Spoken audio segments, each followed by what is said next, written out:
everything in my life nakaabot og Cebu kay namin yung Pinoy para makaahon sa kalisod dahil ito. Hi Philippines, kung saan mapunta yung mga video ko, pa-share, pa-like, pa-comment na lang po. Salamat. So nag-tiktok sad mis ako ang sister kanang upat na ko kapalangga samtang nag what me og kuan attorney.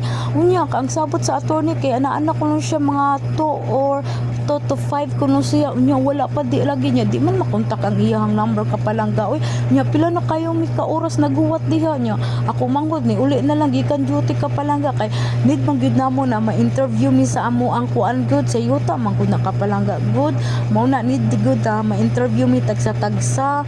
So Lunes na sad guro mi mo balik kun dili gid mi madayon og kuan mag-meeting sa attorney kay wala man unsa naman oras sa hapon naman sad.